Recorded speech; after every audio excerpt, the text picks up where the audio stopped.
What's the scariest thing that has ever happened to you, but no one believes? When I was around the ages 4 and 5, I would constantly see weird things in my bedroom at night. There would often be shadows on the wall talking to each other. It happened so often that I just took them to be normal occurrences. I saw all sorts of weird things at night, but the shadows were one of the things I saw most often. One night, in particular, I was dreaming about being in a large landscape of rolling green hills. Dotting the hills were odd buffalo-type creatures. Something seemed off about them. They seemed unnatural, evil, and slightly monstrous. I started to get scared and woke up. Laying in my bed, I turned over and saw a horned shadow figure on the wall directly above my door. I tried to ignore it and flipped back over. I could feel it watching me and kept flipping back, hoping it would be gone, but it was always there. It was staring and smiling. After a while, I couldn't take it anymore, so I started yelling for my mom. As soon as she came in, it vanished. I have no good way to explain the things that I saw as a child. There seemed to oftentimes be a blurring between my dreaming state and awakened state, so I may have just had a very active and odd imagination to the point where I was truly hallucinating on a regular basis.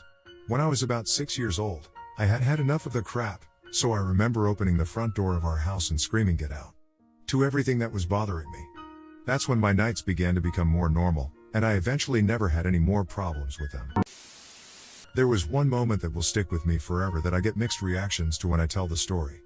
Let me start with adding some context. I was 20 at the time and was helping my girlfriend move from Alabama to Los Angeles. Because she had all her belongings and her car, we decided to drive. At that time, she had a suspended license, so I was the one who was forced to drive the whole way. Because I didn't want to get any speeding tickets, I brought my radar detector from home to take with us on the drive. Now it was the second day of our trip, and we had recently crossed into New Mexico. At the time, it was already well past sunset, so most of my drive that day was spent on the I-10 at night. Because I was the only driver, I made the decision to stop every couple of hours at rest stops to use the restroom, stretch, or eat. I remember stopping that night really late at around 11 or 12 at a rest stop in Gage, New Mexico. From what I remember, the rest stop was really the only thing off the exit, and there was nothing as far as a town or homes in the area for miles. The only thing there was a small area with many identical concrete structures covering picnic tables. They were like concrete boxes, 3-sided, with window cutouts and a light in the middle. As we were pulling in, the radar detector started going haywire, showing codes for multiple different bands, including X, Ka, and laser, all at once. I turned the radar detector off, not really thinking much of it at the time, and pulled into a picnic area near the back. From what I remembered, I was going to eat a snack or something to tide me over, and as I was grabbing the food from the middle row, I heard a low rumble/squeak, as if someone was rubbing their palm along the side of the car. As I was grabbing some items from a bag in my lap, my girlfriend at the time grabbed my arm with the most intense grip and fear and just started saying, we gotta go," with increasing panic. I'll never forget what I saw tbh. In her side mirror, there was a large, rough silhouette leaning against the car just past the back door. Even from a glance, I could tell that the figure had to be much taller than the SUV, as it looked a bit hunched over. Seeing this, I immediately started to panic, as I was not sure if this was a person, animal, or whatever. As I was fumbling for the keys in the cup holder, I glanced in my side mirror and saw the same exact figure, motionless against the side of the car. A few seconds later, I started the car and punched it out of there. Where our car was parked, there was nothing visible from the light coming from the picnic awning. I'm not a huge believer in paranormal stuff, but this was an experience that I would 100% call my only real paranormal encounter. The size of whatever it was definitely not human, and although it was somewhat human, the amount of hair it had on its head made it hard to tell what it actually looked like. A friend that I met later in college from New Mexico who had lived on a reservation once suggested that it could have been a Wendigo or some other native folklore beast. I still don't know at all what it was for sure, but I still occasionally have nightmares about that night. I think my friends and I almost got struck by lightning or some electrical phenomenon in Petawawa, Ontario, when I was between 5 to 7. It was torrential raining, thundering, and very humid outside.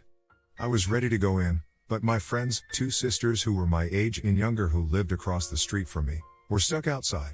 I believe their teenage brother had locked them out as a joke.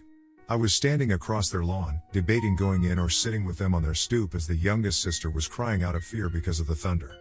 Suddenly, a huge ball of bluish-white light came down from out of nowhere and seemed to strike the lawn between us. I remember it looked like it was spiraling or spinning, like a super bouncer.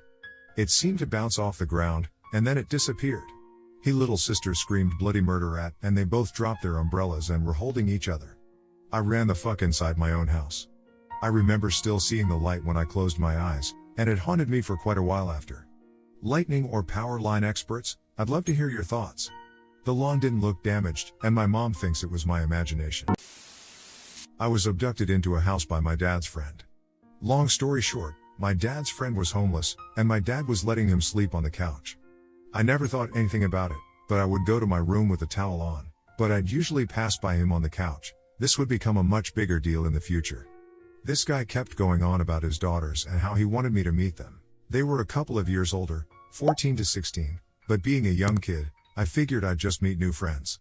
He lived with us for a couple of months, until one day, while walking to school, he called me from across the street.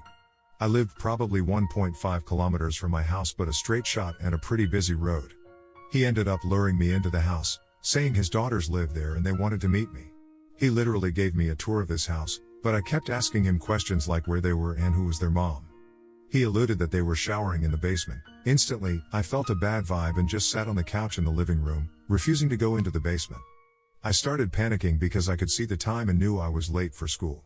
At this point, he brings up that he thinks I'm coming on to him because I walked past him in my towel. I was so thrown by it, just said no and told him I had to go. He asked for a hug and rubbed my thigh in a sexual way. I literally ran out the door. I was raised in a very old school and was so scared to get into trouble I literally went back to school. When I went home, I told my parents, not realizing how big of a situation it was, and they called the police. I came to find out that it wasn't even his daughter's house. He literally broke into a house on my way to school to lure me into it. Even though the police were involved and the guy literally left everything at parents and never came back. Years later, my parents befriended his brother and eventually him again, and his brother kept denying that it ever happened, and my parents started to question it too. Lamau. I got stuck in a dream for what seemed like days.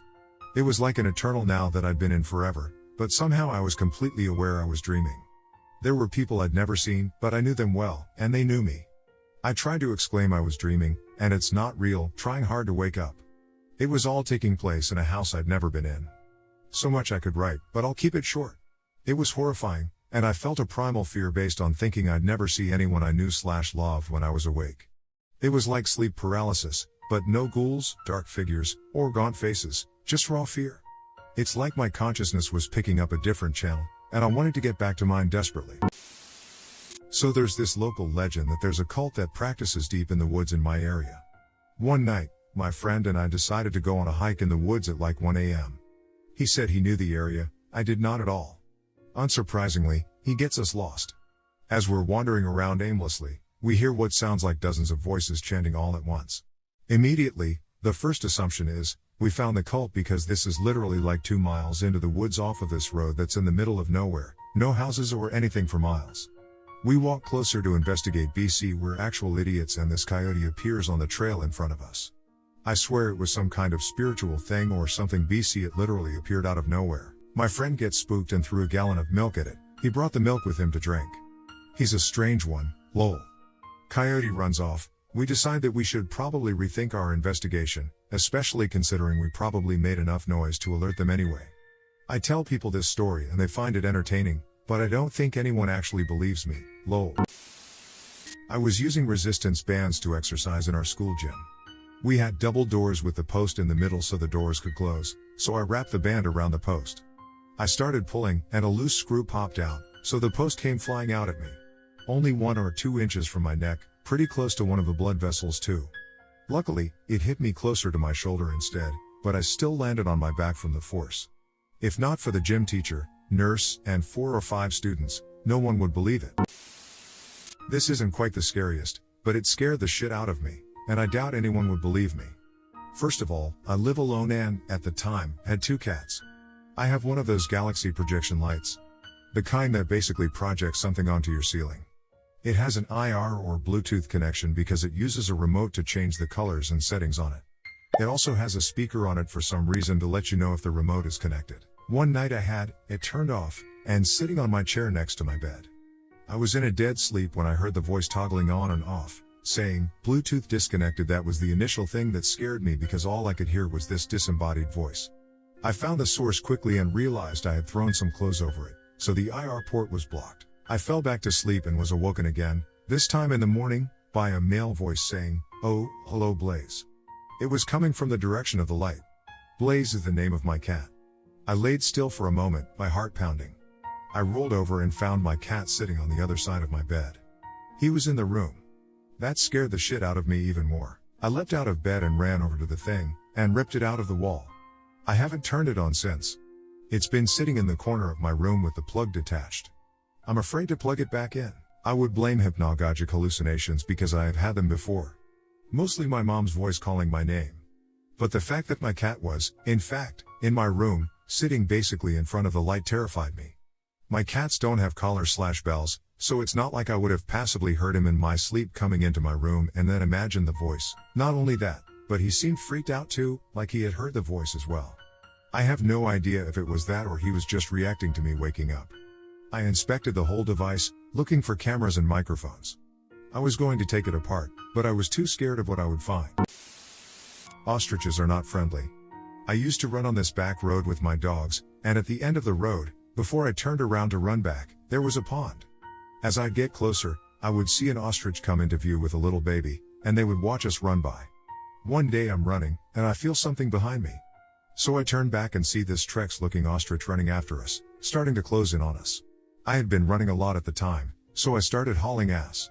My dogs thought this was a game, but I had seen what ostriches can do to people, and I didn't want any part of it. It's about 50 yards behind me, gaining quickly and is massive, and looks very angry. Just then, a green truck comes sideways around a curve and pushes the ostrich off of our tail. It was the local game warden, and he pulled up, laughing his ass off. I was very thankful as I thought it was my final run. Turns out they had been working on trapping them and getting them to an animal rescue, but they had only caught the baby so far. He decided to come to check on the trap at the right time and saw the protective mama coming after the runner that she probably thought stole her baby. Game wardens wear a lot of hats. This was in San Angelo, Texas.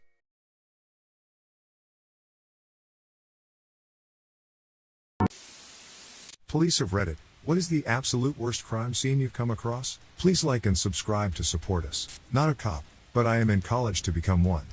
One of my professors at the time worked homicide as a lieutenant at the precinct and brought in crime scene photos all the time to show us on the projector. One was of this 17-year-old kid who'd had his head caved in on the early 2000s. It was a pretty big case at the time in Philadelphia.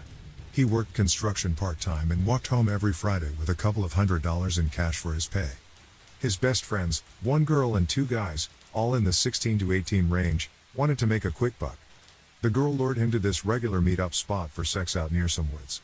When he started taking his clothes off, the three friends jumped him. The 18-year-old guy, if I remember right, had a hammer, and his brother had a cinder block.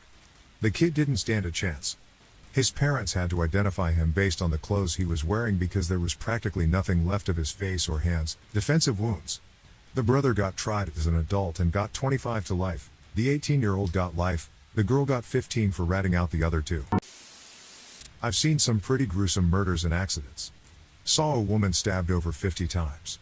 A guy whose head was completely caved in by his steering wheel. Plenty of suicides via shotgun to the mouth. The one that stands out to me the most wasn't fatal, and it wasn't even that gruesome. Some guy got high on PCP and thought everyone was a demon. An older woman, early 60s, woman was driving by, and he decided to fight her. Pulled her out of her car and pummeled her face, knocked her teeth out, bruised her face real good, gave her brain damage. She was conscious throughout the entire ordeal, and I was the first on the scene. It shocked me because she was minding her own business when this asshole decided to ruin her life. It was random and unprovoked. If I'm not mistaken, she had to quit her job due to memory issues from the brain injury. On top of that, we had to fight the guy for a good 3 minutes until we got him into custody. He was a big guy and got roughed up pretty good, but he was feeling no pain at all. My taser had absolutely no effect. We only got him into cuffs when 6 officers held him down and pulled his arms into place. He then proceeded to spit blood on us. An older coworker told me this one. A man lived in an apartment with his 3 kids and wife. He goes to work and comes home at night, when one of his kids comes up to him and says, "I saw mommy kissing the neighbor's pee-pee." He slit each of his children's throats while they slept and cut his wife's head off. Left it on the kitchen table and smoked a cigarette calmly after calling 911 on himself. Said seeing the kids in their beds covered with open throats covered in blood fucked him up for a long time. I saw 4 guys blown away with an AK-47 that had a double drum clip. One guy's face looked like the Predator. I had a 9-person shooting another time. Last month I cut a lady down who hung herself from the 3rd floor balcony. The neighbors on the 2nd floor found her hanging outside their porch window when they woke up for work. I probably have been to at least 20 shootings. Not sure what the worst is. I have seen a few jumpers.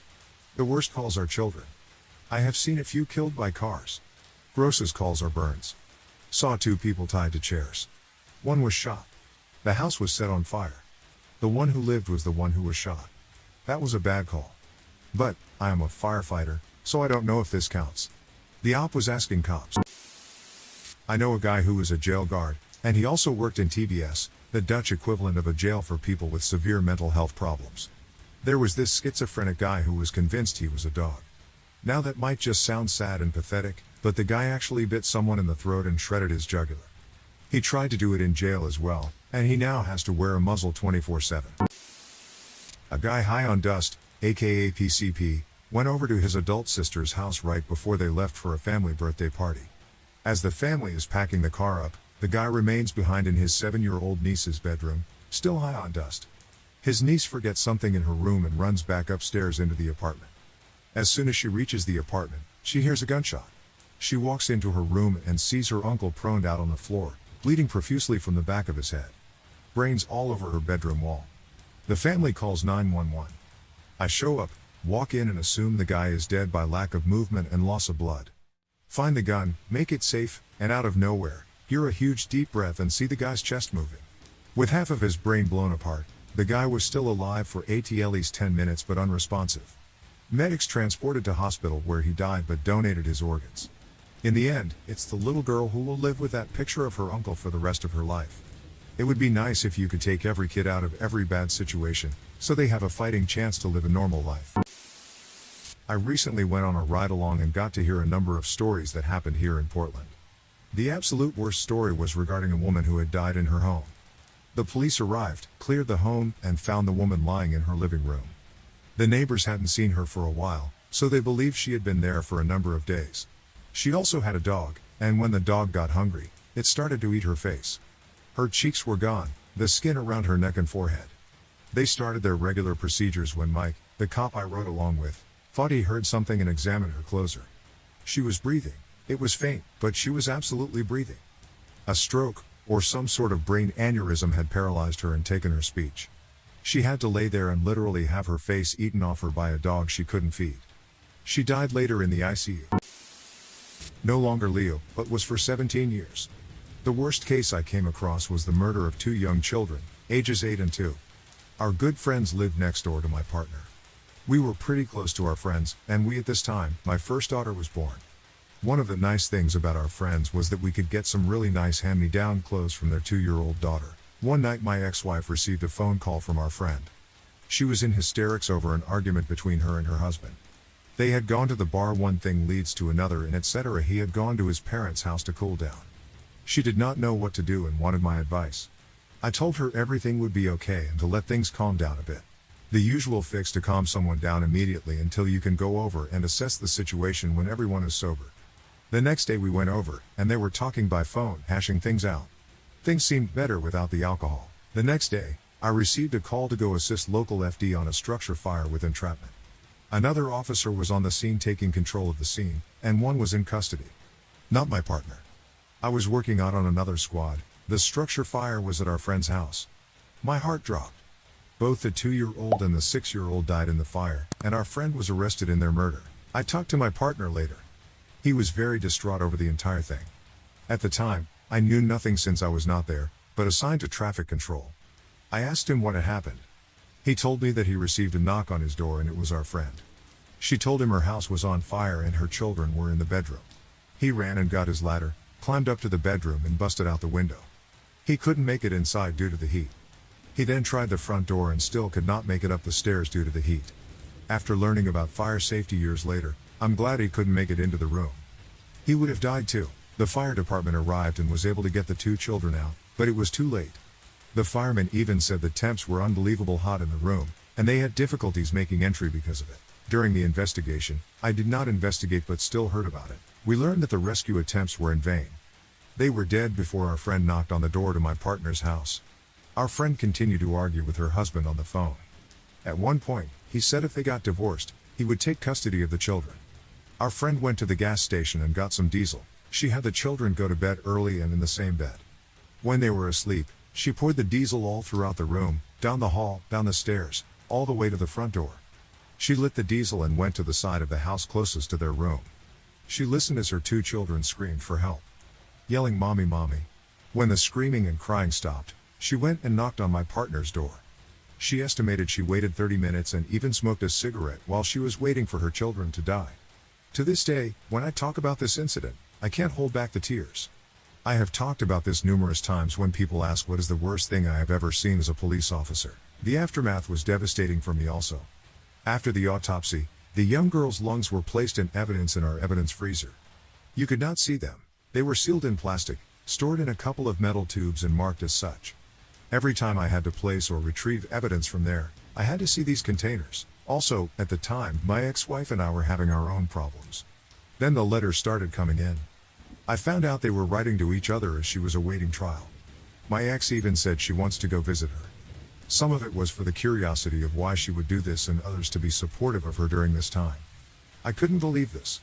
The anger I had over what she had done was burning hotter than molten steel.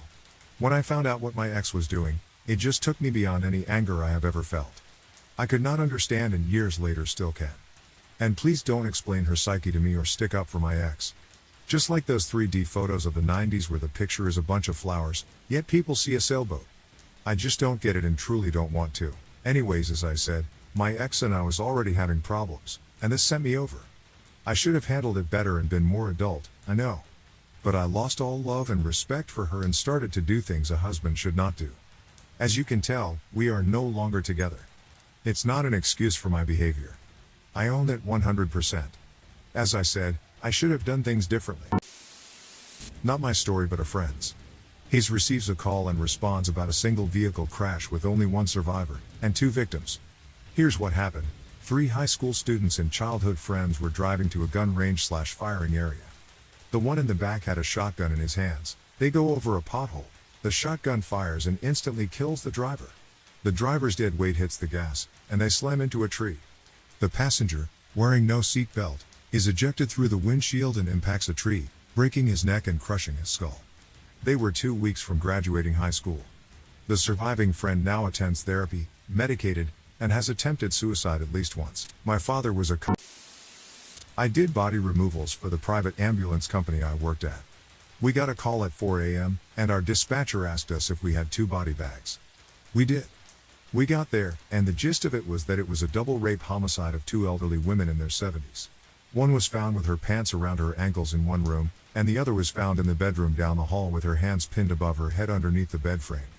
I have no idea if they ever caught the guy. I just pick up the bodies and take them to the morgue. Pretty messed up, though.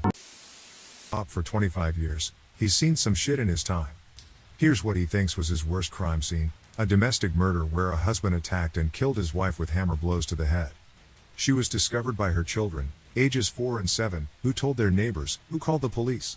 He was found on an industrial estate nearby, in his car, having expired through breathing exhaust fumes. Worst accident scene: a 7.5-ton goods vehicle lost control on a motorway, crossed all 3 lanes, went through the central reservation, hitting several vehicles on the opposite carriageway. One of these vehicles was a Mercedes Sprinter van. The impact flattened the Mercedes from the driver's side across the vehicle's back.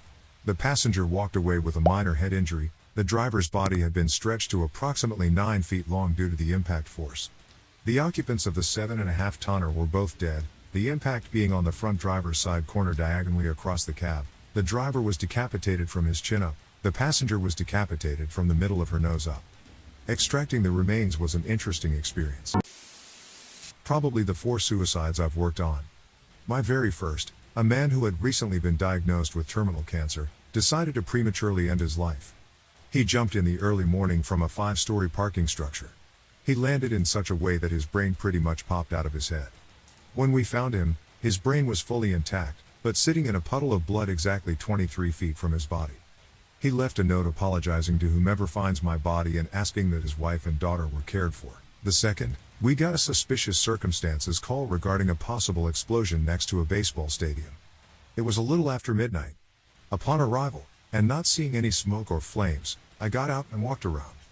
There were big tents set up for a game the next day. I saw what looked like a person sitting in a chair in the middle of a tent. I called out to him and he didn't answer.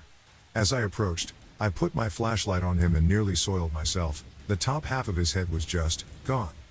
I walked under the tent and noticed a shotgun sitting next to him. As I was calling it in, I felt something like rain hit the top of my head. I shined my flashlight up, and the inside of the top of the tent was absolutely coated with blood and brain matter. He did not leave a note. I still have nightmares about that one. The third, we got a report of a single gunshot in a field next to a church. I had a trainee at the time. It's about 2 o'clock. We drive next to the field and pretty quickly spotlight a body lying next to a lone tree. Pretty much the same thing as the last one. The top half of the head missing, single shot 12 gauge sitting next to the body. He had sat down, leaned against the tree, and put the shotgun in his mouth. Brains and various red goo all in the branches of the tree. No note. And the most recent one, an RA at a dormitory, had reported a bad smell to a maintenance worker. The maintenance worker keyed into a room on the first floor after knocking and getting no answer. He said when he opened the door, he recognized the smell and immediately called us. A paraplegic student had committed suicide by overdosing on prescription medication. We found him in his wheelchair with his head in the sink. Apparently, he was vomiting into the sink, and the sink had clogged up. His head was partially submerged in vomit, and, as the AC was off, he was very, very ripe. I couldn't seem to get that smell out of my uniform no matter how many times I washed it. He didn't leave a note, but we found out later he sent a text message to a girl he was fond of. She ignored it, thinking he was just being dramatic. The mental health care system in my state is severely broken, overburdened, and rife with bureaucracy.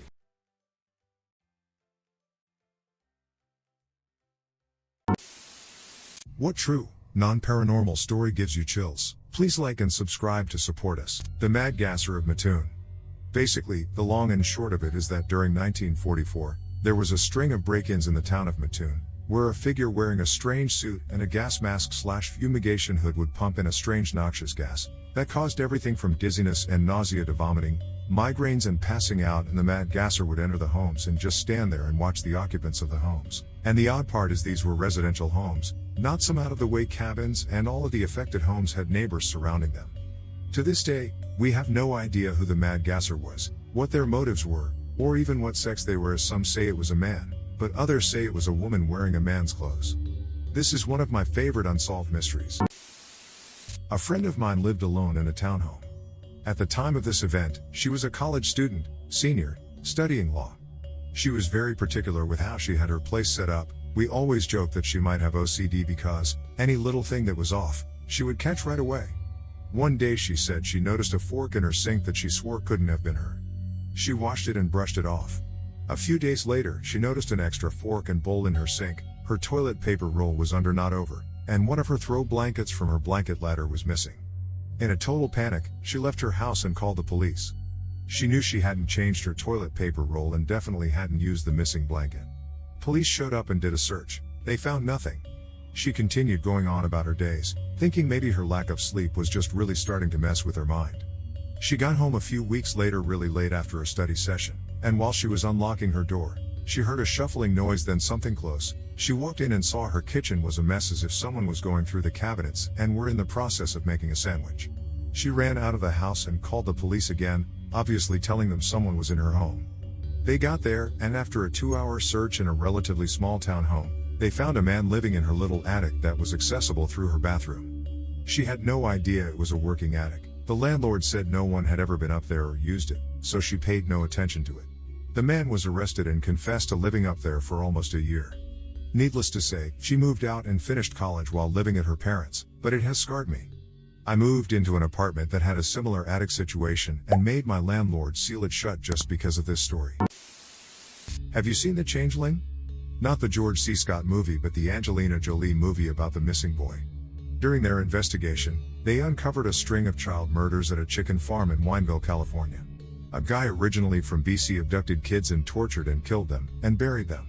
The guy had also abducted his nephew from Saskatoon and allegedly forced him to be his accomplice. During the investigation, the nephew identified some but not all of the victims. The killer was tried, convicted, and executed.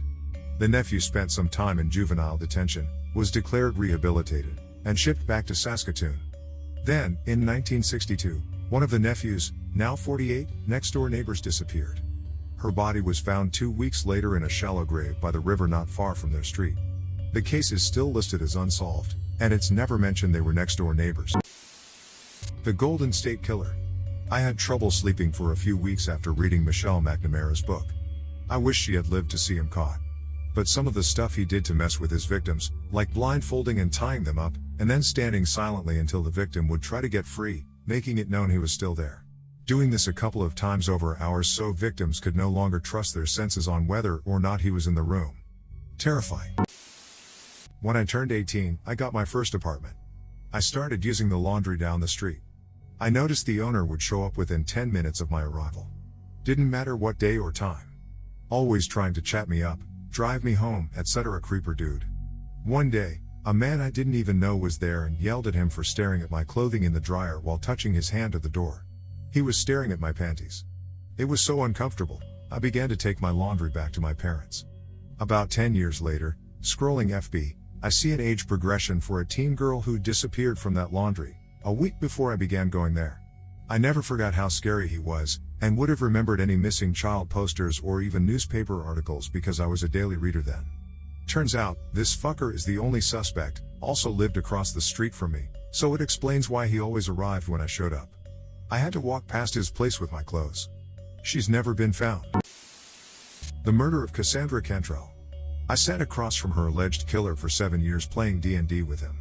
He acted mostly normal up until it happened. The Friday before he did it, he told us to move our stuff off the gaming table and to a shelf across the room because he was going to do some spring cleaning. His verbiage and the hesitancy in his voice caught me by surprise. I looked around the room, and everything was fairly clean to begin with. He even had us gaming the Friday after he killed her, even got a message that the cops were looking for him for a few questions. He took a break from D&D to go talk to them. Up until he was arrested, he maintained his innocence. His trial is pending. The story of Daniel LaPlante. There's quite a bit of information, so I'll try to sum up the creepiest bits. Daniel met a girl named Annie and took her on a date or two. They talked for a while, but eventually Annie found him to be a bit creepy and dumps him. He continues to stop by the house uninvited but quite sneaky about it. He'd tap on windows and stuff, get Annie and her sister riled up and scared. They'd try to convince their dad someone was out there, but he was often working and didn't hear or see anything. So one night, the two sisters went to the basement to do a seance, trying to contact their mom, who had died somewhat recently, I believe. They hear tapping on the walls and run upstairs. All is well for a while, but the tapping and knocking continues. It comes from all over the house, and they can't figure out why. One night, Dad finally heard the knocking and investigated. He opened a closet door to find Daniel standing there with a knife or machete.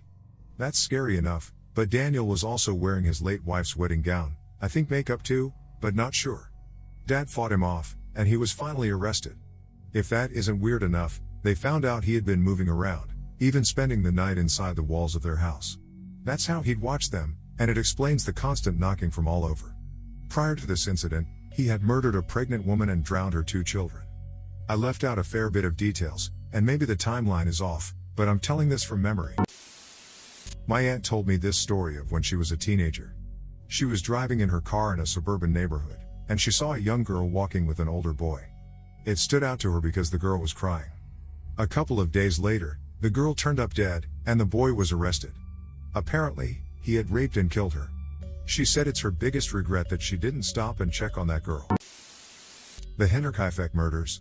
6 people were killed on a farmstead in Germany in 1922. The killer lived with the corpses for 3 days. It was never solved. It might have just been a random drifter looking for shelter from the snow. The creepiest part is that their mate had quit 6 months prior, citing strange sounds in the attic as one of the reasons. She thought it was haunted. Then the homeowner found a newspaper in their house that no one had bought, and that no one in the area subscribed to. Finally, days before the murder, he tells a neighbor he saw footprints in the snow leading from the forest to his house, but not going out again. There was a story recently in Hungary.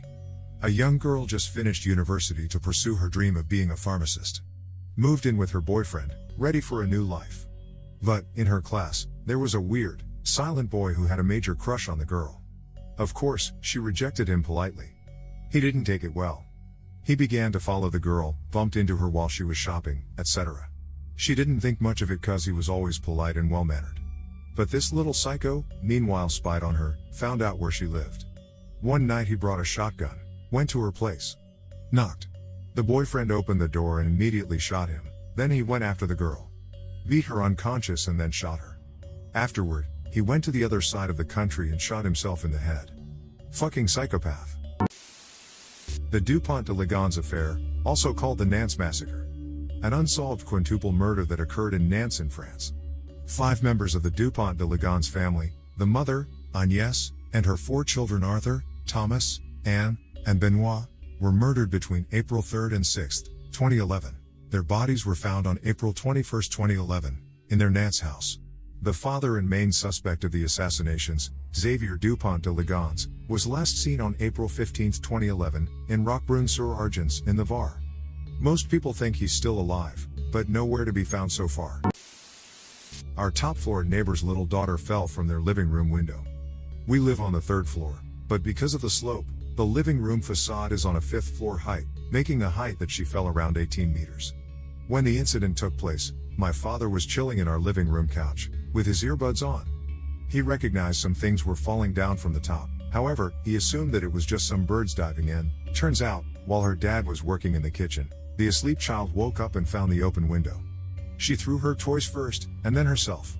She was just 3.5 years old back then, not the age for a child to understand the gravity. No one realized she fell until her twin brother woke up, couldn't find her, and started crying. I cannot imagine how the father felt when he saw the little girl lying down there. Nothing paranormal, just tragedy. However, knowing that no one noticed the incident took place and left her lying there for about 10 to 15 minutes gives me chills. These 2 women were camping in the SW United States and took a hike to a hot spring, and I believe we're the only people there. While they were soaking, a man and his dog showed up, and the dog was circling around the women, and even rubbing up against them. The man said some things that made the women weary of him and generally had a bad vibe. As he was walking away, he said something along the lines of "I'll see you, ladies, later." They were frightened and upset because it would take a while to hike back to their car at the trailhead. It was getting dark, and they were in a very isolated place. As they were hiking back, they saw a flashlight and heard the dog bark, so they took off in the opposite direction. They ran uphill through scrub brush and trees for a very long time, all the while being pursued by the man and his dog, who was barking. They realized that the dog brushing up against them was probably its way of getting their scent. The woman telling the story described how she always thought adrenaline would take over in a situation like that, but she became exhausted and even told her friend to go on without her. Finally, they came across a home and banged on the door. Thankfully the homeowner was there and let them in right away. They told him to close the blinds and lock the doors. Shortly thereafter, a car came screeching up the road, and from inside, they could see its headlights as it circled the area, then seemed to give up. They called the police, of course. I don't remember if there was a solid conclusion like an arrest, but listening to that story was absolutely terrifying and had stuck with me for years.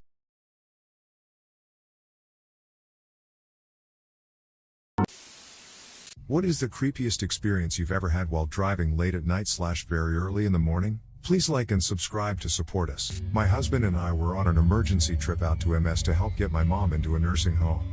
I don't have a license to drive a car, so he had to drive the whole way. About 3 a.m., we get to this stretch of road that is, as far as I could tell, a straight road with inlaid fields on both sides. All was well and good, but in the pitch black, with no streetlights, at 3 a.m., it was super unnerving. I noticed my husband, Ike, not acting quite right. Like, he was breathing differently and his posture was a little different, little stuff, but you notice when you're married. I was like, "Honey, do you need to take a break?" And he goes, "Oh, no, I'm fine. Let's just finish this strip, and we can find a hotel." I trusted his judgment, and we made it across and hit the hay at a Days Inn somewhere. The next morning, we wake up and are brushing our teeth, and I comment on how creepy that stretch of road was. He gets quiet and goes, "I honestly thought I dreamt that." I remember it not feeling real and me feeling like it was a dream. I told him I'd asked him if he needed a break, and he was like, "Yeah, I remember that too, and I thought I dreamt it. Do me a favor, and I'll return it if the need arises. If I ever tell you I'm fine and don't need a break after driving for 4 hours in pitch darkness again." Don't take no for an answer. I was so out of it I didn't realize I was that gone. So we now have a standing agreement to stop each other well before then, but the idea that he was fully dissociated in that moment and had less than a healthy grasp on reality always makes me shiver. I hate to imagine all the moments that could have gone wrong. Remember, exhausted driving is just as bad as drunk driving. When I was 18-19, my best friend, her sister, and I were driving home late after a night out. It was raining hard and made it extremely difficult to see on the highway. We stopped under an overpass to see if the weather would lighten up a bit. I turned to look out the window, front seat passenger, to find someone in a hoodie charging at the vehicle. Immediately go. We sped off into the night and made it home safely. I have never stopped under an overpass again, and I am almost 40. Driving back from visiting my boyfriend at his college. The drive took about 3 hours by expressway in a rural area. It was late and very dark out. All of a sudden, the wheel starts shaking really bad, and I have to pull over. Luckily there was a rest stop exit right there, and I was able to pull off the expressway. My friend was with me, and she is pretty drunk and no help. I get out to see what happened and see my tire is very low. Please note this was years ago, cell phones were a thing, but good service wasn't. I open the trunk to get out the jack and spare tire. 2 guys come over to help. Mind you, it is the middle of the night at a rural rest stop, so I'm a little cautious but can use the help. I can and have changed a tire, but it's not easy and takes me longer than I care to admit. So I let the guys help, but it quickly became apparent they have no idea what they are doing. As I'm trying to get rid of these two, my buzzed friend gets out of the car and starts trying to chat them up. It takes a couple of tries, but I get her back in the car, all while trying to get these guys to leave. I'm starting to get really uncomfortable and nervous when out of the corner of my eye, I see a car pull out from a dark corner of the parking lot. 2 other guys pull up, and before they even got out of the car, the first 2 hurried to their car and left. The new guys quickly changed my tire. None of us said a word while they changed it. I said thank you, and both gave me a nod and just left.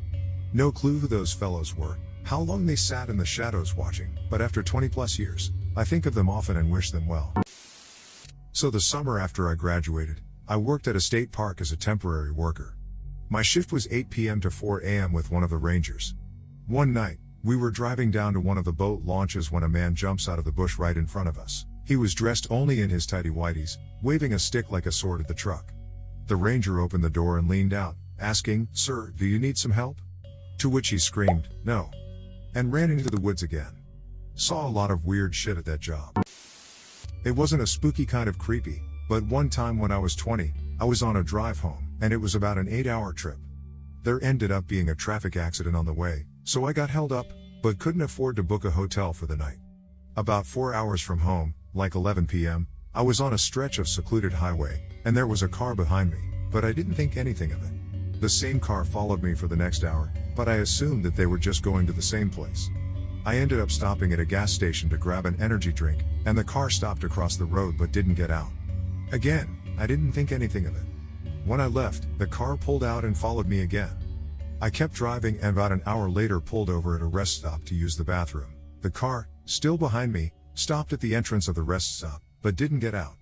At this point, I got super creeped out. I was like 2 hours from the next city, home, so I didn't know what to do. Just to be sure I wasn't going crazy, I pulled over at the next pullout. The car pulled over on a pullout behind it, but on the other side of the road. Again, they didn't get out, but just sat there. So I kept driving, and as soon as I got back into my town, I called my parents to tell them what was going on. They told me to go downtown and make 4 left turns. I did, and again, the car followed me. My parents told me to drive to the police station. The car followed me the entire way to the police station, and as soon as I turned in, they peeled off like 50 kilometers per hour over the speed limit. I went in and told the cops what happened, and they sent a patrol officer to find the guy, but I never heard anything about it. I have no clue what the person's motives were, but it terrified me. Now I'm super cautious anytime a car is behind me at night and takes the same turn I do. Was driving home from an overnight shift early in the morning. It was a back road, very remote, and I was tired. The radio was off. It was dead silent. Naturally, I fell asleep. Suddenly a voice comes through the car speaker. "Right as rain." It said in a loud, stern voice. I jerked awake to find myself slowly driving through a field that I drove into while sleeping. My heart was pounding from the voice. No idea how it happened. It said my name. I fiddled with the sound, and the on and off buttons. The radio was off. It was a strange experience. I was driving down an old country road at night when my headlights caught a glimpse of something. I slowed down and saw what appeared to be a decrepit-looking person hunched over with a slow, ominous gait. They were just trudging along the side of the road in the middle of the night, like an aimless zombie. I pulled up beside them and hollered out. To my horror, I saw what appeared to be a middle-aged woman with stringy, greasy hair wearing some kind of gown. Not only was she barefoot, but her gown seemed to have bloodstains all over it. I hollered out again, but she just kept walking. "Ma'am," I said, "are you all right? What are you doing?" She stopped dead in her tracks and slowly turned her head towards me. She gave me this awful, scary-looking grin. Her teeth were disgusting. I immediately got a sinking feeling in my stomach. I knew something wasn't right. Long story short, I called the police and followed alongside her in my vehicle. She didn't seem to mind me at all. She just kept walking. Eventually, help arrived, and it came to light that she was a resident at a nearby care facility. She had early onset dementia and apparently found her way out when no one was looking. Her period coincided with this event, and she smeared the blood all over herself. This was years and years ago, but it's still fresh in my mind as a truly terrifying experience. I still have nightmares of seeing her limping along that dark highway, grinning maliciously. Not necessarily creepy, but messed up either way.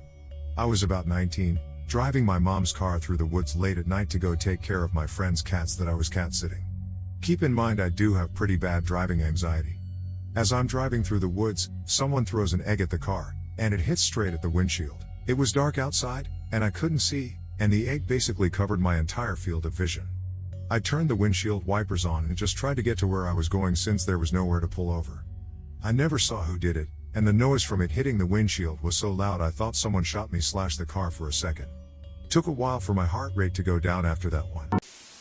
Not me but my brother. Driving home from out of town with wife and 3 kids in the back. Going 100 down the highway, both him and his wife see a man on the side of the road. He wasn't trying to hitchhike and wasn't really paying attention to the cars. They only saw him for a second, but he kinda looked like he was stumbling. They're at least 5K from the last town, so they figure he's in trouble. They want to turn around to see if he's okay, but on the highway, you can't just do that anywhere. By the time they find a turnoff and make it back to the spot, it's at least 15 minutes later. They don't see anything, so they call the local police and explain the situation. My brother and the officer look around a bit, but there's not much you can do. This is the middle of the prairies, there's lots of open land, and they're not 100% sure exactly where they saw the guy. The officer says he'll call some more guys and look around a bit more, but for my brother to go home and get his kids to bed. The next morning he got a call from the officer. They found the guy in a diabetic coma and were able to get him to a hospital. He had some beers at the town they passed and just wandered off. My brother definitely saved his life. My sister was practicing driving around 9 p.m. or so at night. We stopped at the gas station before heading back home. Our windows were all the way down since it was summer. From the sidewalk, we heard a raspy voice call out to us. It was a middle-aged woman from the tone. But we couldn't see her. It was so dark out, and there wasn't a street light by her. She kept asking us to drive her to her brother's house. She claimed she got off the bus too early and doesn't know where he lives. We ignored her but stupidly didn't close our window. We kept praying for these damn cars to stop coming down the street so we could turn. She kept asking for help and said she wasn't a sketchy person. We told her sorry and were finally able to turn. After we drove off, I was like, if we gave her a ride, how TF would she be able to tell us where her brother lives if she claims she doesn't even know to get there by foot? We stopped driving with the windows down afterward. Driving I-80 late one night through central PA. It's slightly shorter to cut through Black Machan and then take Phillipsburg or Snowshoe, so we did that. It's a gravel road. I'm driving maybe 35 miles per hour when I see eyeshine in the road. But like, in the road. Low as could be, I couldn't see an animal. Just blinking eyeshine. Looking ahead, there's at least 5 more. Assuming it's not something I should run over, I creak up slowly on it and roll down my window. It's a freaking whippoorwill. Rolling around happily, giving itself a dust bath and singing. There must have been 15 more not giving a single shit about our car passing a few feet by. I never think about deer. I rarely see deer in my area. But one night a couple of months ago, I was taking some back roads heading home from a friend's place at around 1 a.m. Out of nowhere, the idea popped into my head of a deer suddenly appearing on the road in front of me. How would I react? Would I swerve or slam on the brakes and duck down? It was just a weird little daydream or thought experiment. Not 60 seconds later, I came across a large deer with antlers slowly ambling around in the dark. I had no trouble slowing and stopping in time, thankfully. So I just watched it cross the road and kinda disappear into a field. I drove on for a bit, but since the roads were deserted, I thought I'd go back and try to take a few pictures of it. When I got back to where it had been, it was gone, but then 2 baby deer came flying across the road and into the field like the other one had done. Not so much creepy as strange and coincidental, I guess.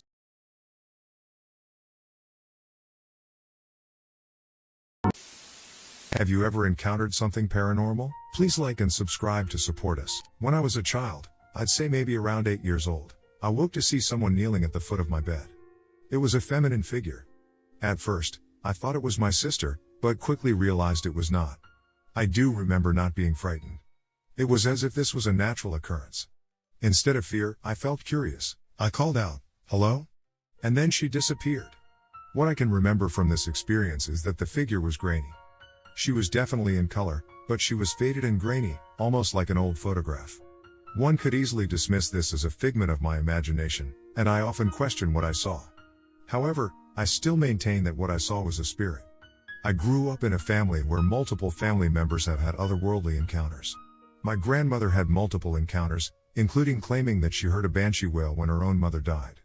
Her son, my father, always tells the story of how he grew up in a haunted house. Everyone in the house, and he has 5 siblings, used to hear someone come home at night while they were sleeping.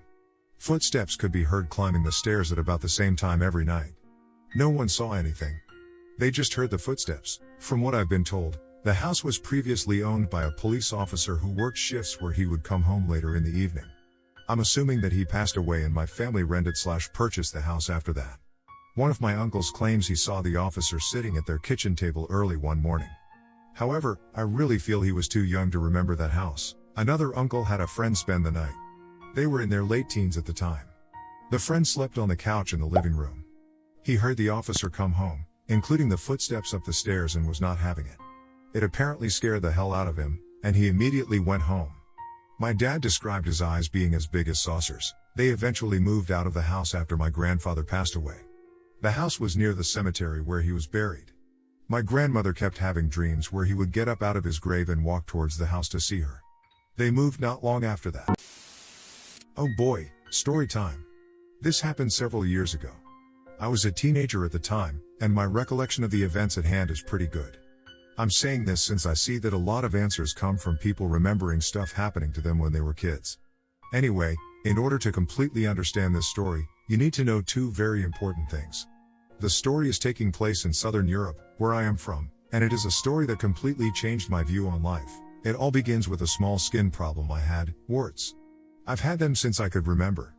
They were always located on my hands and always presented this terrible thing that I have that many other people don't. My confidence levels were okay, for a teenager at least, but I was always ashamed of my hands. I didn't feel comfortable showing my hands in public. I would get nervous holding my girlfriend by her hand. Shaking hands was somewhat of a trouble as well. Basically, you get the picture. Hand warts are a pain. So, time goes by, and I realize I have to do something about this problem.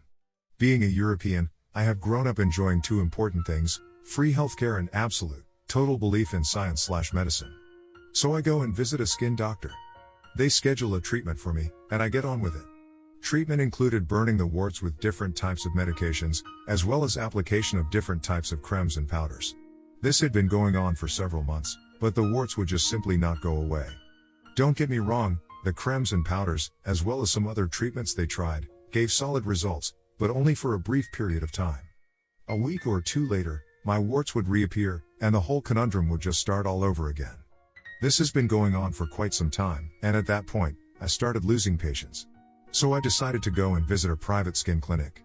It cost me a ton of money, but fuck it, I just had to deal with it since it was becoming unbearable. After several treatments at the clinic, the results were basically the same. Yes, they had better equipment, and fancier medicine, but the end result was always the same. The warts would come back. This was the moment when I was becoming desperate. It was also a moment when I started questioning science. How is it possible that we managed to send a man to the moon, yet we can't cure something as stupid as warts? At this point, my private doctor told me that she knows a guy who deals with some sort of enchanting and that he knows these special techniques that can cure me in a day. I was super skeptical towards this. I completely shunned her story and went home. After a while, I told my parents that the doctor mentioned this guy. He lives in a village close to my hometown. I also told them that I completely ignored it since I don't believe in magic and stuff like that. I was a well-educated, strong-minded individual, and I could never believe in things that were scientifically unproven, religion included. Some time passes, and my doctor somehow gets in touch with my parents and tells them about this guy. Long story short, my problem grew, and as I was becoming impatient and severely displeased with my hand's appearance, I sat down and had a small talk with my parents. We agreed that we would give this guy a chance. I was super desperate at this point, and I told myself, fuck it, I might as well have a good laugh at this random village guy and his shenanigans. We got in a car and went to the village where he lived.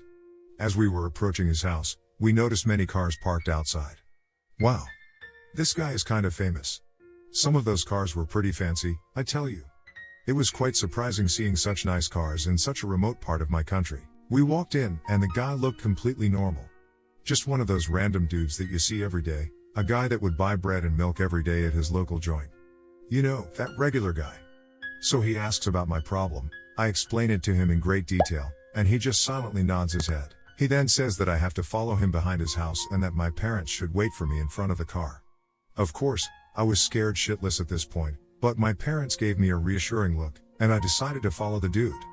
I guess nothing that bad could have happened 50 meters from where my parents were standing. We walked slowly while he was smoking a cigarette. At one point, he stopped. He pointed me towards himself, yet brought my hand slightly upwards. They were being directly shined upon by moonlight. He then told me to be quiet and not move. He grabbed my hands and started touching them very vaguely. I can't really explain it. Just like, barely touching them with the end of his fingers. He was whispering something in a language I could not understand. My feet were shaking. I honestly thought I was gonna shit my pants. This went on for about 30 seconds. In the end, he brought his head down and took a deep breath. He told me that I need to come tomorrow and the day after as well. I was dead silent. We proceeded back to my parents and our car. They had a small talk, and once they paid him, he only takes symbolic donations since his gift should be free for everyone. His words, we got in a car and drove ourselves home. I was dead silent the entire trip. What I had just experienced was completely otherworldly. Yet, I was still very skeptical. Finally, my parents asked me how it was. I explained them the entire thing in great detail and once again commented on it that the guy is probably a fraud. There was no way on earth that this would work. Regardless, I decided to give him a chance and agreed to go there 2 following days as well. Both days the routine was exactly the same. Go there, go behind his house, give him my hands, he whispers stuff for 30 seconds, moon shines, he finishes. All done. After my 3rd visit, he told me that I am now cured and that I should never have to worry about warts again. I was like, yeah, right, I've heard that story before. He just said to follow the moon and never worry again. Heavy stuff, I tell you. We pay him and go back home. A couple of days passed, and nothing changed.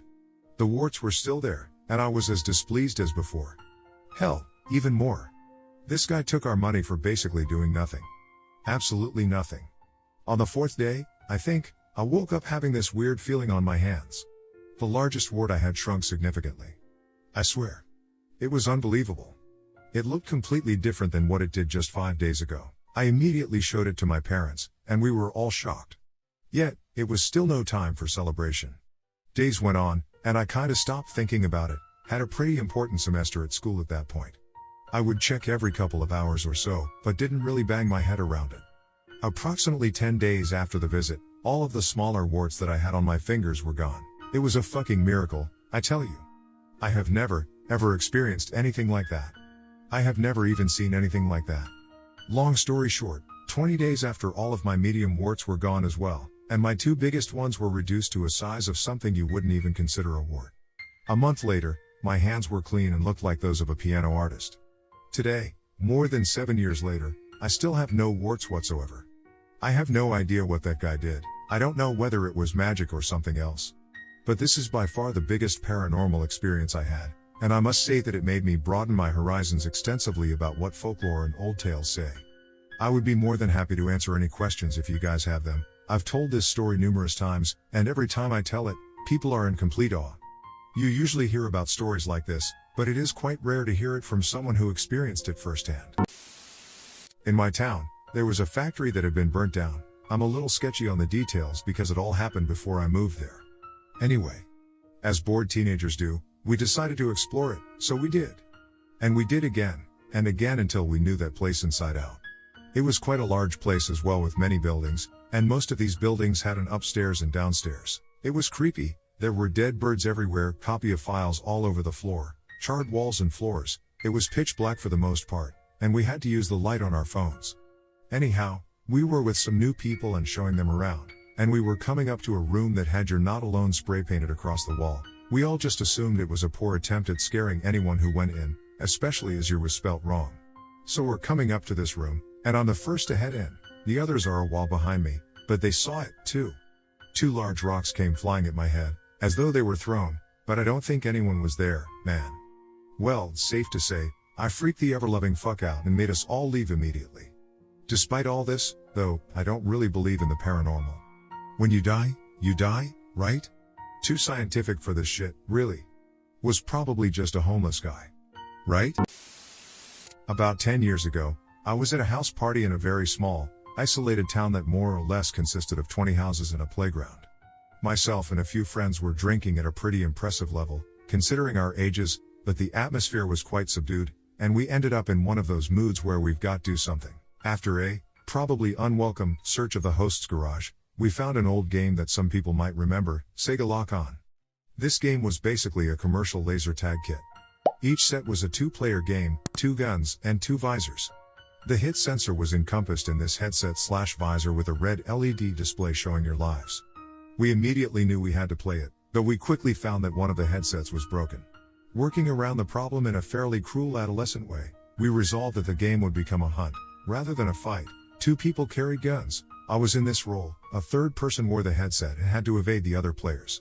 With the rules established, the 3 of us made our way to the town's playground, which at this time of night was lit only by virtue of the nearby road. When we reached the park, my friend in the headset bolted off into a field, leaving me and another friend to bide the time while we gave him a head start.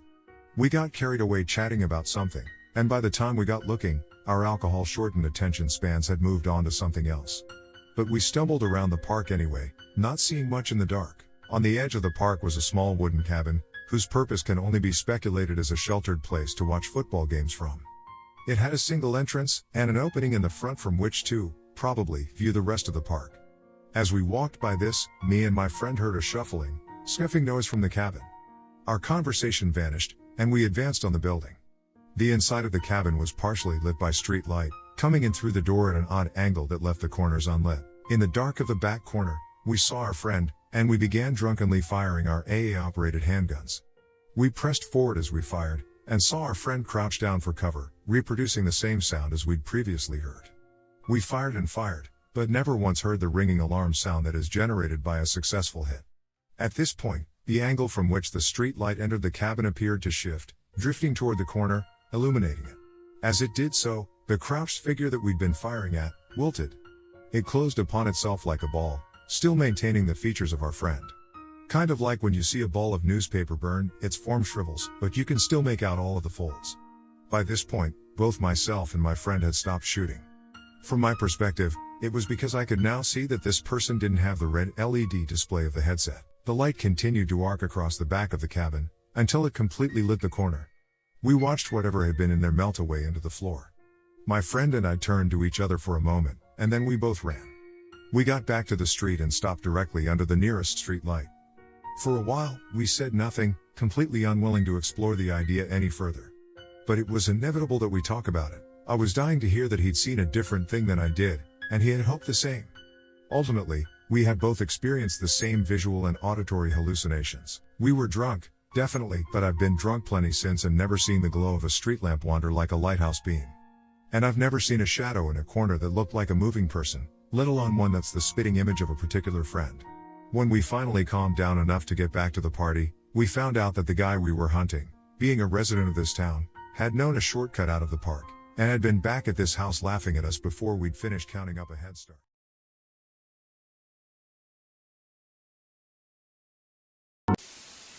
Hunters of Reddit, what did you see out there that made you not want to go back into the woods? Please like and subscribe to support us. I do a lot of hiking and mountain biking in the woods. Nothing has ever made me not want to go back, but there has been some weird shit. First, there's just a lot of weird stuff in the woods. Teepees, altars, lean-tos, shrines, etc. Some of it's pretty creepy, but I think most of it is just built by bored people who are trying to make something creepy, so that makes it a bit less scary. Among the strangest of these things that I've seen are A large clearing of trees with all but one entrance blocked off by webs of red strings, and a giant stone pentagram stretched across the clearing, tilde 30 feet diameter. A wooden tunnel leading to a small room containing defaced religious icons, Buddha statues, crucifixes, stars of David, etc. And dozens/hundreds of creepy Polaroid pictures hanging from the ceiling. Ones I remember include a close-up face shot of a girl sleeping, a dude brushing his teeth taken from outside of the window, and a photo booth strip of two girls where one of their faces are crossed out, and "I'm glad you're dead" written with one word on each picture. And a number of weird little shrines with creepy scriptures printed or scrawled into them. But what's a lot scarier to me is stuff that isn't meant to be creepy like the aforementioned things hopefully are. I once heard a distant panic scream followed by a crashing/thudding sound. I couldn't tell from which direction it came from, and I didn't hear anything else, so I have no idea what it was. I think the creepiest thing I've experienced was one time while walking home from school through the woods. I heard people talking in the distance, and I couldn't hear what they were saying, but they seemed to be arguing. They were quiet for a minute, and then I heard them again, really close now. The forest was really dense here, so although they sounded maybe 15 to 20 feet away, I couldn't see them or pinpoint exactly where they were. This time I could hear what they said. Guy 1, "It's fucked up, you guys always make me." Guy 2, in a hushed voice, "Shh. Someone's coming." Guy 1, now also hushed, "Shit." Guy 3, from a bit further to my left than the other guys, who sounded to be mostly right in front of me, "Hurry." Rustling noise. Guy 1, "Fuck." Guy 2, "SHH." I came around a corner and expected to see them, but I couldn't see anyone. I kept walking, cautious and trying to be aware of my surroundings. About 10 feet past the corner, I saw something to the left of the trail, close to where the voices were coming from, that caught my eye. It was a bunch of stuff wrapped up in a big tarp. It wasn't completely wrapped up, and you could kind of see into it. All I could see was something glass, and I wanted to see what it was. I scanned the forest behind the tarp to make sure nobody was watching, and then stepped towards it. Suddenly, one of them says, "Keep walking," very calmly. I looked back into the forest but still couldn't see anyone. They said go, still calm. I looked for another second, still unable to see a soul, and then turned and kept walking as nothing had happened. I don't know what was going on, but the whole thing gave me the creepiest vibe I've ever gotten. A long time ago, my grandparents bought a small cabin in the woods in Pennsylvania.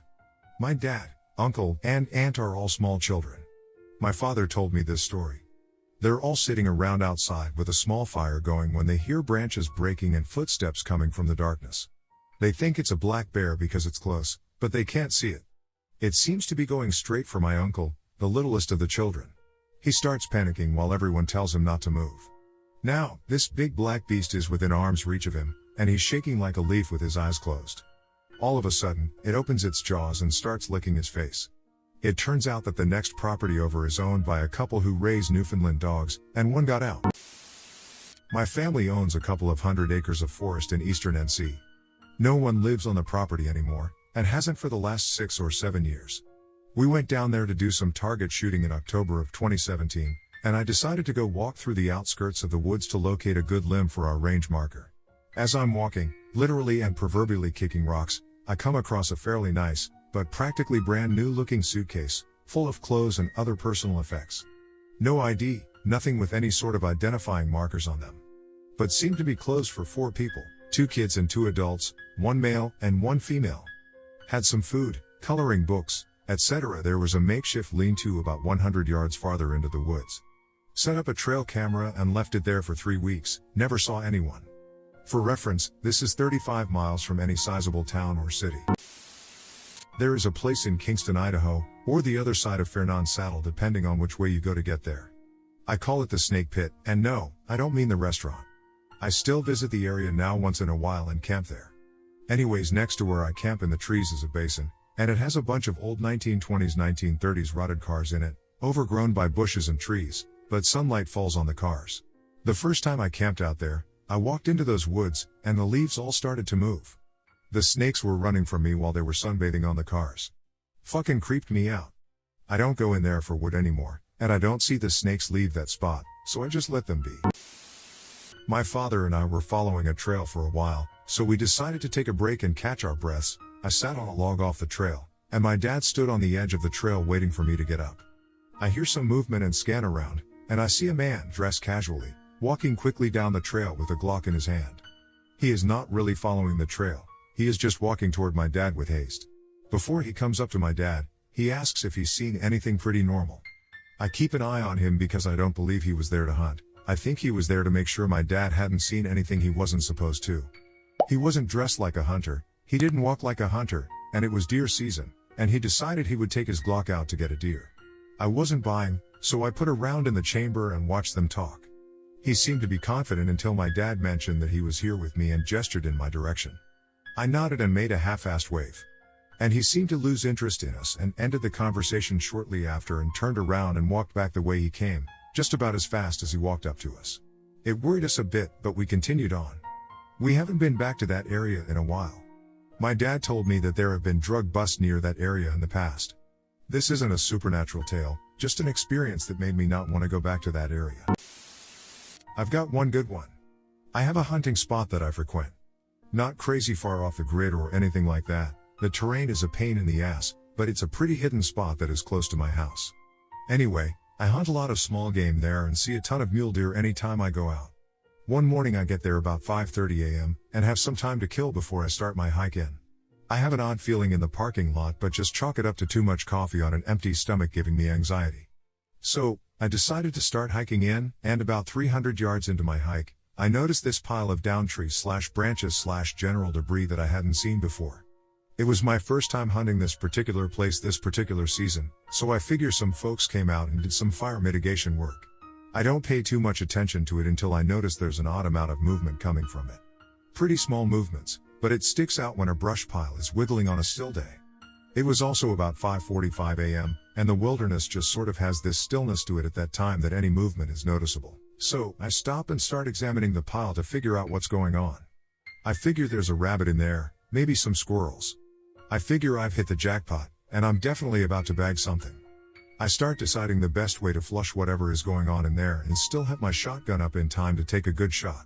I realize I'm standing by a decent-sized branch, and my best move is to just stomp on the branch. If all goes according to plan, everything will freeze, then whatever is in there will dart out. I try to figure out where the rabbit will come out of, get ready, and bam, I stomp on the branch and snap it in half. The pile goes still, and that stillness and quiet is back. Then, a mountain lion, with a bloody nose and mouth, pops up out of the pile. At this point, I'm about 10 yards from the pile. I have my shotgun, but really don't want to shoot the lion.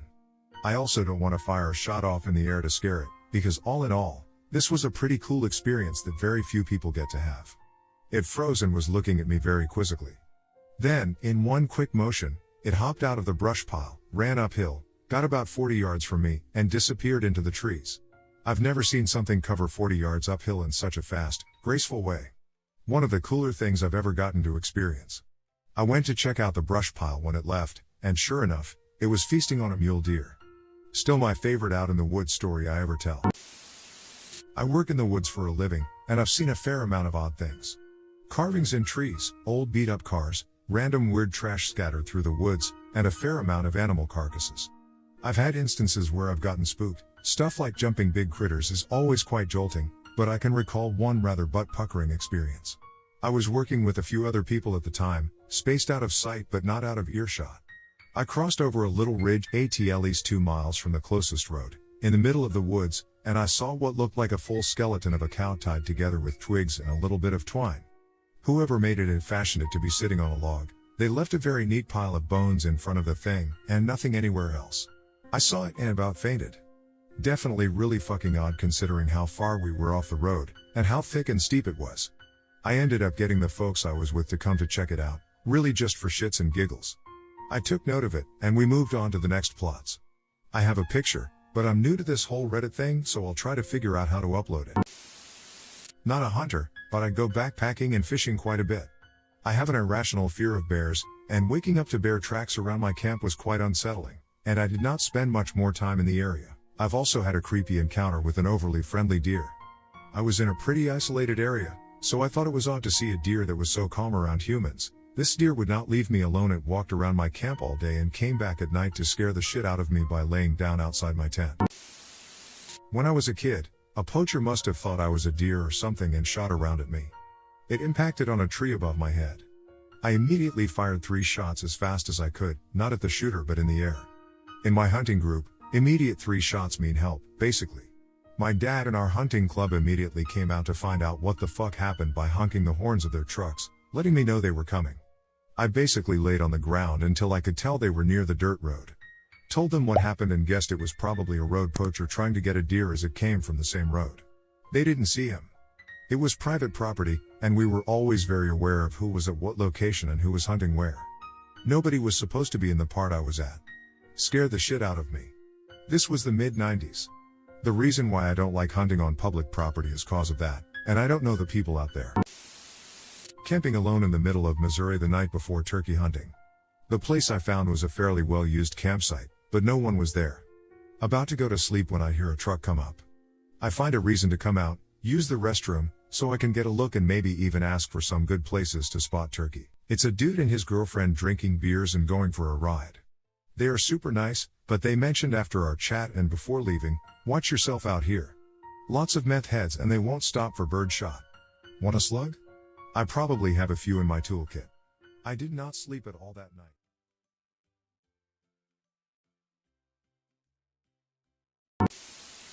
Redditors who have a Ring doorbell, what's the creepiest thing you have caught on it? Please like and subscribe to support us. It's not creepy, but I was just astounded. My father-in-law is a woodcarver. He had made us this really nice bear cub climbing up on some rocks carving.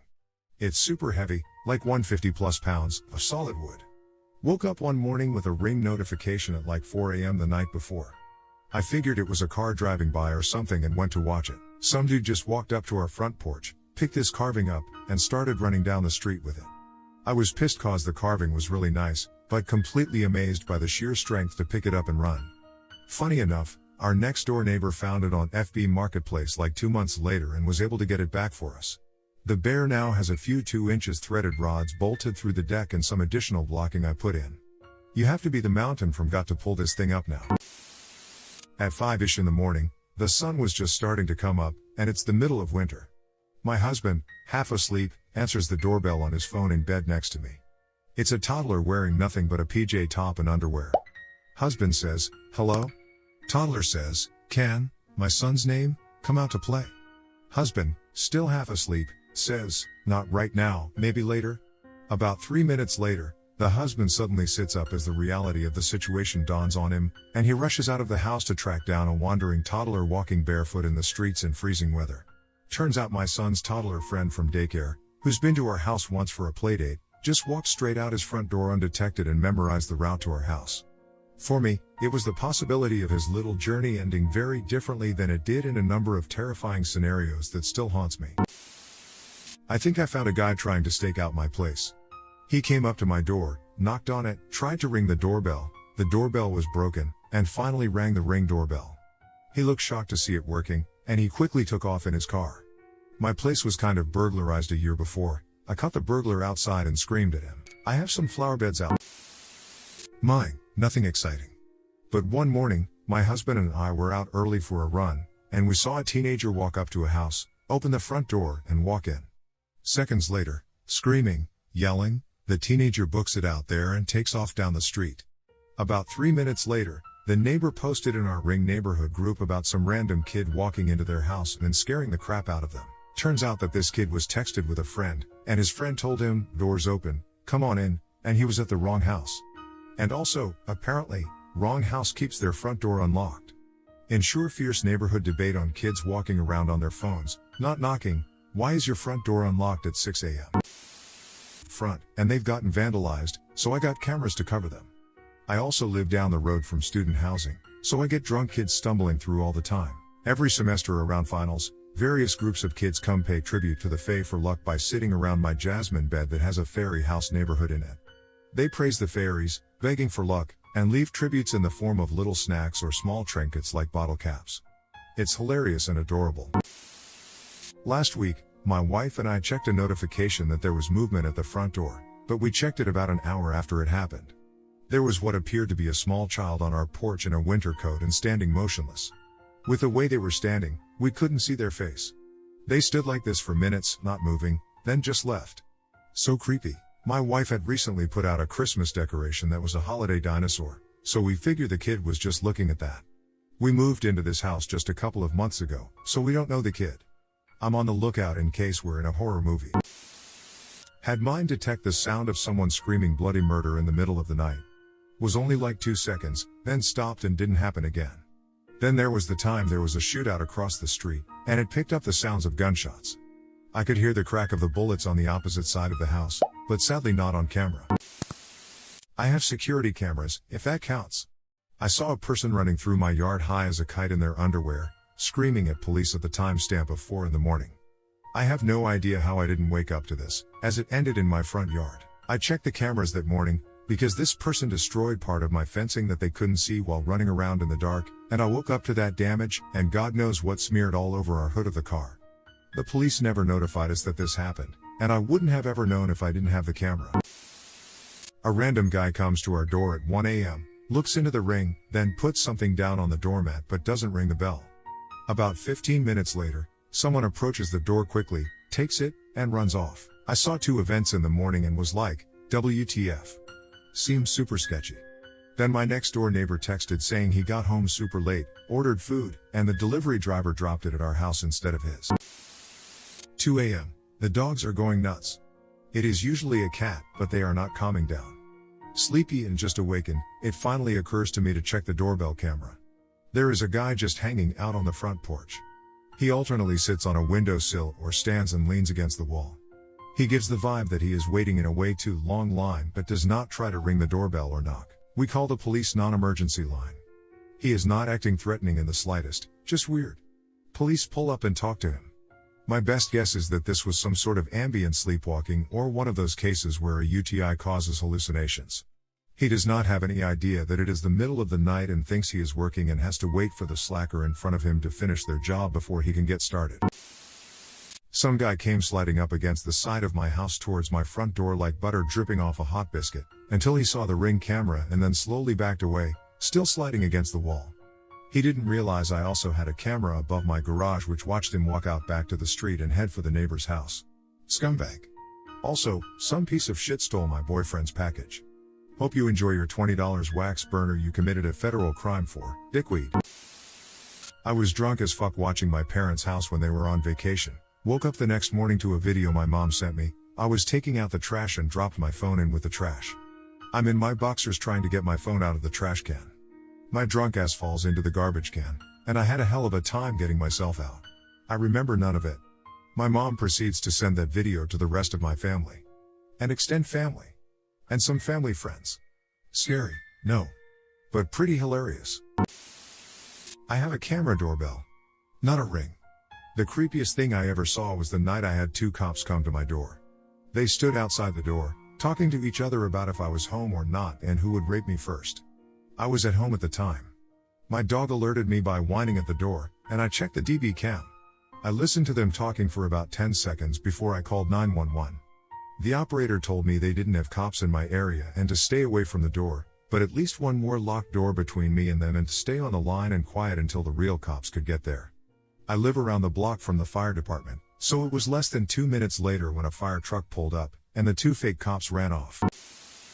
A neighbor's cat went missing, so we checked our Ring to see if they walked past our house. All we saw was a guy riding his bike down our street at 4 a.m. After we found a cage trap in the woods behind our house, we took a closer look at the video and realized the guy was riding his bike one-handed with the cat slung over his other shoulder. The police confirmed it was someone with a history of fighting dogs and was likely trapping cats for bait. We moved shortly after. Have a security camera pointed at the back of the house toward my detached back garage.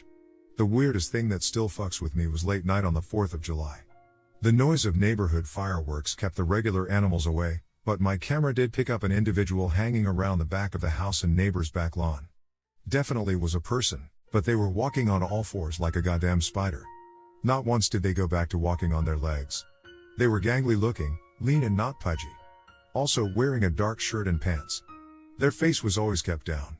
This creeper was crawling all around the back and into the neighbors' lawns on all fours for like 10 minutes before they fucked off and left the area picked up by the security camera.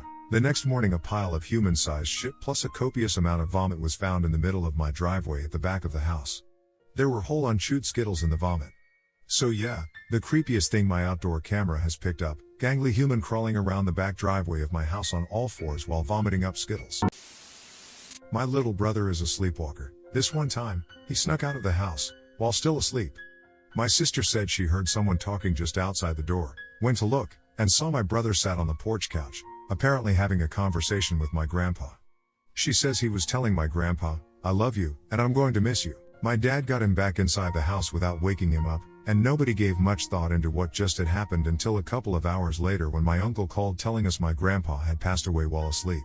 My little brother says he doesn't remember anything, but we got it on video. We can't hear what he's saying too clearly, but he was definitely talking to someone, and he sure as heck said, "I'm going to miss you at least twice." I was working on and moving into a back house/apartment that wasn't quite ready yet. The creepy fall-down drunk contractor who I had to let go from working on it pulled up at 5 a.m. and parked but didn't get out of his van for several minutes. When he did finally get out, he was putting himself back into his pants and zipping up. Then he went through the gate and into the private patio, where the camera couldn't see him anymore, and was gone for 5 to 10 more minutes. After that 5 to 10 minutes, he reappeared back at his car without having retraced his steps back through the gate. I think he was looking all around to see if I had moved in yet. I'm a youngish single woman, and trying to catch me before I woke up if so. After that, I think he just walked through the private yard of the front house to get out. He cryptically texted me later that he noticed someone moved into the front house, and I freaked out because that someone is a single mom with 2 young kids. He came back a couple more times, but the cops were always too slow, but it's been a while since the last visit, so I think he's done now. Or dead, who knows. I bought my ring when they weren't available in the UK. I imported it from America. The next door got broken into, and the guy doing it was clearly looking at my doorbell, wondering if it was indeed a camera or just some fancy new doorbell. I recorded him using their doorbell with his t-shirt over his finger, to stop his prints, and him breaking in by kicking through the bottom panels of the door. I showed the video to the police, and they said, "Aha, yep, we know him." I also caught him smoking a cigarette, throwing it on the ground, and leaving that sweet DNA on the butt. Police picked him up, used the cigarette and my videos as evidence, and charged him. He got 3 years at Her Majesty's pleasure.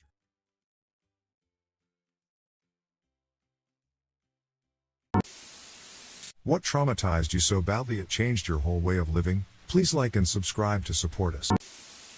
Finding out at 15 that my suspicion of being adopted really was true, which explained why my sister was on a pedestal, and they raised me like they were Uncle Vernon and Aunt Petunia. I found out that my uncle was really my bio dad, who put me up for adoption but kept literally all of his other kids, and my cousin was really my older brother who had passed away 3 days before I found all this out. Mom and dad were really aunt and uncle, and they were reluctant to adopt me in the first place. I was, to them, a literal physical embodiment of a mistake they couldn't go back on. It doesn't sound too traumatic when typed out, but when I was younger, we always had debt collectors/bailiffs at the door.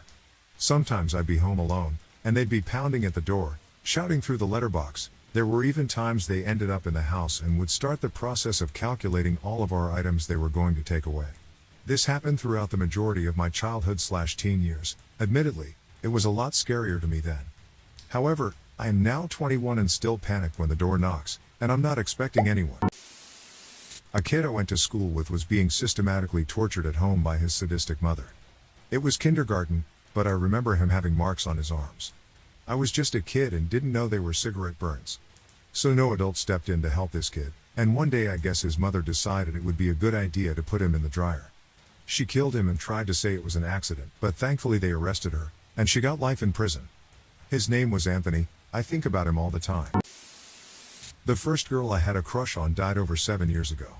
We met through mutual friends, went on some type of double date, which basically consisted of me, a friend and her cousin staying the night at her place. I was just so attracted to her I couldn't believe she would be into me until she was sitting on my lap making out with me. Things got a little messy afterwards. We did meet on/off a few times, then she broke it off because of some rumors she heard about me. Still have no clue what she was on about, though I failed to address it properly. Got back in touch 6 months later, and we started getting closer again, then dead silence. 3 years later, I went to the hospital in my hometown because of a back injury. I met her there by accident, bound to a wheelchair and completely drained, couldn't have weighed more than 40 kilograms, most likely less. We had one final, short and awkward conversation. Then, she was brought back to her room by a nurse. A week later, she was dead. So many things left unsaid, so many wasted opportunities of happiness, and the overbearing feeling that life was just so fragile. It could all be over so quickly. After that, I decided to live with no regrets. 7.5 years later, and I tried to make the best out of everything and leave no stone unturned. I might not have been perfect, but I'm quite happy with how things turned out. In any case, rest in peace, Linda. 1992 to 2014. I hope you're in a better place now. You sure deserve it. Someone leaving me a voicemail before they committed suicide. I must have replayed that message over 100 times, and I have never looked at any of my friends the same since. I tell people I will always look at them under a microscope when it comes to their mental health because, well, I feel like I can't afford not to anymore. My wife having an affair with an ex shortly after I spent my savings on a house for us. Lost a wife, stepson, pets, house, money and my secondary job all in one day.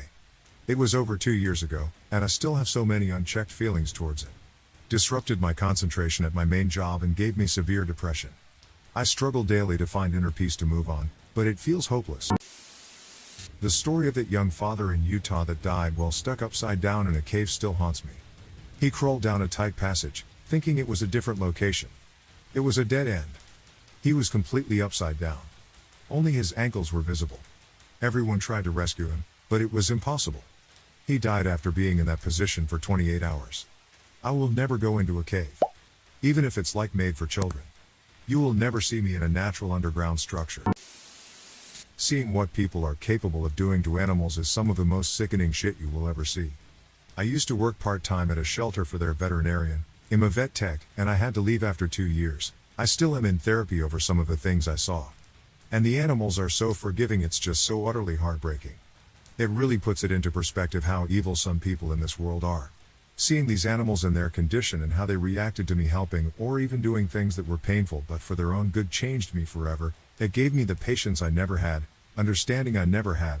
I honestly used to not be the nicest person. But since working with these animals, even though it was one of the hardest things I've ever done, it really did teach me how to be kind and patient with basically everything and everyone. Besides animal abusers or abusers in general, y'all can get a spiky bat to the head. I dated this guy and really liked him. I loved him, actually. We had a really amazing connection. He was a year older than me but graduated early and was already forging a great career for himself in construction. I was just starting my senior year in high school, and I just felt like the timing wasn't right. I broke it off. He took it really hard at first, and we didn't really talk for a while. He dated someone else, and so did I. The school year went by, then the following summer, and then I went to college. It didn't go well, and I ended up back at home. The summer after my freshman year in college, we found our way back to each other. We weren't dating again, but we were talking a lot and were pretty open about our feelings towards each other and about what went wrong the first time around and how things had changed since then. He was moving to Hawaii, and he was just like, "Look, I want you to come with me. I love you, I always have, let's just cut the bullshit." He was going on a trip to see some friends who'd moved to California, and he wanted me to think about it while he did that. That set up in Hawaii, and to get back to him. Well, I don't want to get into details, but there was a freak accident, and he drowned and died. I have never been more devastated in my entire life. I miss him to this day, and I think about him all the time still. He was gone 12 years in September. I'm married and have a child, a family of my own. But I'll never not wonder what might have been. Gone before his time. He was like the best person I ever knew. Everyone loved him. Everyone. It's true, only the good die young. When I was 17, my dad left my mom. The following months were torture for me, and my 14-year-old sister, since we had to see him every weekend and for him to give us money for groceries for the week. He kept control of the family business. My mom wouldn't see him at all because she hated him, so all contact was with us. Those days were like torture for me. He would just either be angry silent most of the time, or he would be guilt-tripping us. I used to cry back at home every single time after while locked in the bathroom so nobody could see me cry. The thing is that after some time, he stopped giving us money for groceries by his own free will. I had to ask for it every time. After a few weeks of that, he said to me that all I ever wanted of him was money. I have never asked for anything again in my life, not from him and not from anybody else. I also don't let myself be seen crying. I'd like to say that all that crap made me stronger, but to be honest, it just made me fucked up inside. Being made to stand in front of the entire class when I was around 10 to 11 years old while being berated by our class advisor. She accused me of writing a note she allegedly found along the hallway, bad-mouthing and cursing her. I have no idea why she zeroed in on me, considering I have no record of academic delinquencies prior to that and was a fairly normal student. The experience of 50 students looking at you while an adult is screaming at you, calling you things as if you were the spawn of the devil, is legitimately humiliating. Since then, I've been a loner and tried my very best not to mingle with anyone so that I wouldn't be caught up in anyone's troubles. I hate my elementary school. It was like a bad omen in my life. When I was in first grade, I liked a boy in my class. We were great friends for most of that year. He became sick and passed away before the school year ended. Broke my heart, and I really didn't understand it. Then when I was in second grade, there was a boy and his sister that I became good friends with. He and his sister were hit by a drunk driver one weekend, and they both died. So after losing my best friends in only a couple of years, I really became a loner. I've never really made good friendships with anyone since then. So afraid of losing them. I'm now in my 60s and quite happy being by myself. Having to don full PPE and being the only person allowed to visit my father in ICU whilst he was intubated on a ventilator due to COVID because I am a nurse in that hospital. Seeing him intubated and requiring multiple machines to keep him alive, then watching him die from it a few weeks later, all whilst just hoping he could hear me when I spoke to him and knew I was there with him through his last moments. I have a few. 1. I was bullied so badly I had to change my name. 2. This person I thought I was friends with for 7 years turned out to be a shitty person. It took years to realize her manipulation and lying. Her main tactic to keep me close was to send me sewer slide notes saying it's my fault if she dies, as well as telling me it was fun to carve things into your body. She also faked mental illness to garner sympathy as well as faking being a part of the LGBTQ community, including faking being trans and on T hormones. She is a terrible human being, and I still can't form properly relationships because of her. 3. Finding out my parents never wanted children from other relatives making me realize why I suffered years of emotional abuse. I get treated the worst out of my 4 other siblings, and I am the oldest. I'm guessing my parents, now being older, were fine when having my younger siblings but had a big problem with me. It hurts realizing all the things said to you were not even out of a burst of the anger of the moment but because you're genuinely not wanted. Not really traumatizing, but just really hurt me. My cousin committed suicide 2 weeks ago, and I don't know what to do cause I'm just numb all the time now. He was my best friend, and I miss him so much. I want to ask my aunt if I could have one of his belongings so I can have something from him close to me, but I'm afraid to ask. I kinda just want to die because I can't deal with this anymore. My mom passing away. It's long, but it's the most I've ever shared. She was literally the glue that held my brother, my dad and I together.